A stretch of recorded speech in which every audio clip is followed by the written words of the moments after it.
And they all lived happily ever after. Well, I'm Kim. Welcome to another Next Steps podcast where we've been talking about trusting God and how it isn't always easy. Well, you know, as far as happily ever after, I think we all love stories like that.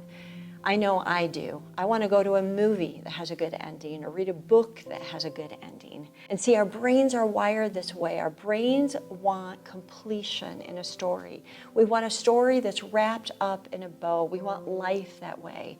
We want happily ever after. But the problem is that life is not that way at all. And yet we keep expecting it to be. See, I think the reason is because down deep we think if we're a good person or good enough, that good should happen. Bad should happen to bad, good should happen to good. But unfortunately, you only have to look around or look inside your life and see there's so much bad. And it's frustrating.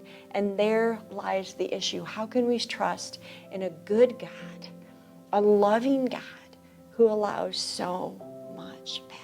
And now here's what I'm not going to do today. I'm not going to wrap this up in a bow. I'm not going to give you reasons why this should all be okay, because it just is not okay. I'm going to sit here in the mess, but I am going to give you a next step for trusting God even in the mess. Actually, being in the mess is part of it. Because the reason we struggle with trusting God is because we put God here and the mess over here, and we don't put them together. The only way we can trust God is to know God. And the only way to know God is to be with God, to stick to God like super glue. And the only way to be with God is to really show up our true selves with God in the mess. Not separate, but together.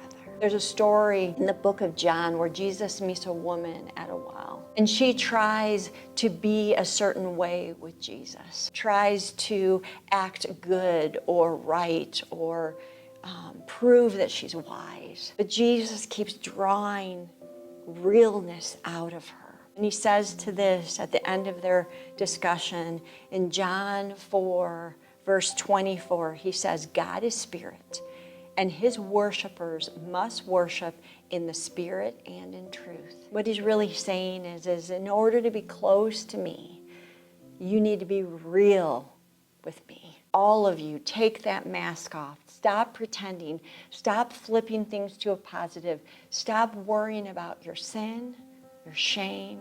Stop worrying about your anger, your doubts. Bring it to me. Come to me with all these things. Lay all cards on the table. I want to be with you in a real way. See, Jesus already knows all this. He wants to be in our presence no matter how you're feeling about him or your situation. So there's your next step. Get to a quiet place and lay your cards on the table with God.